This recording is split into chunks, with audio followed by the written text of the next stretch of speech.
Kiumia kihituku niguo thirikari kugera ruhonge ruria rurugamagira mihango ya uthina ukui wa mirigo iria-ini ria Uhindi yambiriirie mihango ya kuoya mawoni ma anyiti itemi sector-ini ya ukui ucio guteithiriria mihango-ini ya kuhitukia mawatho meru. Kumana na uhoro uyu andu aria marutaga wira meri-ini cia ukui wa mirigo ni meyumiritie guteta makiuga ni maratigwo thutha ona thengia wa itemi riao hari gutigira mirigo ni yakinya na kuma bururi-ini hatari na thina wothe. Sasa kama wanataka kuamend hatujui, lakini tungelipenda kwamba katiba article 10 inasema mambo ya inclusivity na mambo ya public participation lazima.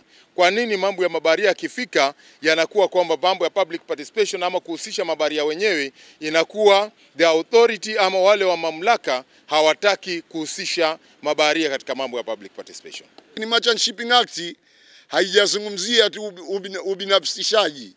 Imezungumzia masaa ya kazi ya huyu baharia kupata meli itakayomlipa sawa sawa. Haya yako kwenye mabadiliko hayo? Hakuna.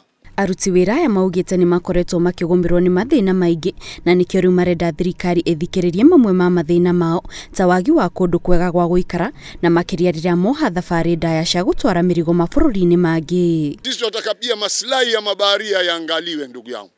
Kwa jali Merchant Shipping Act inazungumzia mambo yote ya mabaharia, masaa ya kazi nzuri, vyakula melini, watu kutoonewa, mishahara mizuri, kupata sheria pa sainopu, yote haya tunataka tuyaone sisi. Na kumekuwa na exploitation ya mabaharia hawa na kazi zao zingine pia kunyanyaswa na kunyimwa kwa sababu ya watu binafsi. Oho maugite ni kiha kuona ati ona thengia gukorwo meri cia ukui wa mirigo ni iri na uhoti wa guthondeka mieke mingi ya mawira, andu anini tu nio mahotete kugunika na mieke ino. Ngiribotera Inooro TV, njitagwo Kate Muthoni.